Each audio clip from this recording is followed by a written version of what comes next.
Skin thin అయిపోతూ ఉంటుంది. మన ఒక ముసలి స్కిన్ అయిపోయినట్టు పల్చగా లేయర్స్ అన్నీ థిన్ అవుట్ అయిపోతాయి. ఇప్పుడు 20 ఇయర్స్కే మన స్కిన్ అనేది 50-60 ఇయర్స్ స్కిన్ లాగా ముడతలు వచ్చేస్తుంది. ఈ వర్స్ట్ సైడ్ ఎఫెక్ట్స్ కూడా మనము చూస్తాం.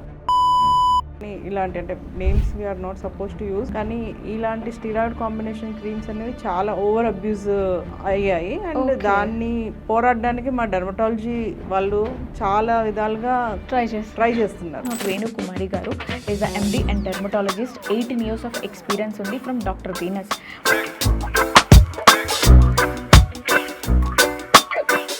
పింపుల్స్ అనేవి పర్మనెంట్ గా తగ్గిపోతాయి అంటారా? దాని క్యూర్ అనేది ఉండదు. స్టెరాయిడ్స్, పింపుల్స్ కి స్టెరాయిడ్స్ యూజ్ చేయడం. స్టెరాయిడ్ క్రీమ్ అనేది ఒక మ్యాజిక్ లాగా పనిచేస్తుంది. అది లాంగ్ టర్మ్ గా యూజ్ చేయడం వల్ల చాలా సైడ్ ఎఫెక్ట్స్ ఉంటాయి. మనం యూజ్ చేస్తే ప్రెగ్నెన్సీ టైంలో ఎఫెక్ట్ అవుతుందా? కానీ పింపుల్ కి వాడే క్రీమ్స్ కి చాలా రెస్ట్రిక్షన్స్ ఉంటాయి. స్టెరాయిడ్ క్రీమ్స్ ఒక 1-2 months వాడాక దానిపైన డిపెండెంట్ అయిపోతుంది అన్నమాట స్కిన్. ఇవన్నీ స్ట్రిక్ట్లీ సో హెయిర్ ప్లాంటేషన్ చేయించుకున్న తర్వాత ఆ హెయిర్ అనేది లాస్ అవ్వడం ఉంటుందా, లేకపోతే అలాగే కాన్స్టెంట్గా గ్రోత్ ఉంటుందా? ఇప్పుడు మా 40+ ఉన్న వాళ్ళకి 50s ఉన్న వాళ్ళ హెయిర్ వాళ్ళకి ఉండడం లేదు. It defines hour internal healthy.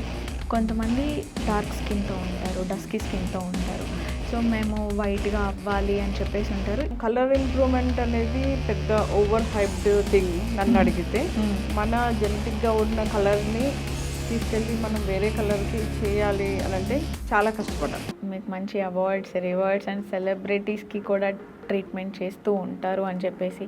Awards అంటే మన వర్క్ని బట్టి విల్ గెట్ ఇన్విటేషన్స్, కానీ అవన్నీ రివార్డ్స్ అవార్డ్స్ అనేవి మనకి ఒక బూస్టింగ్.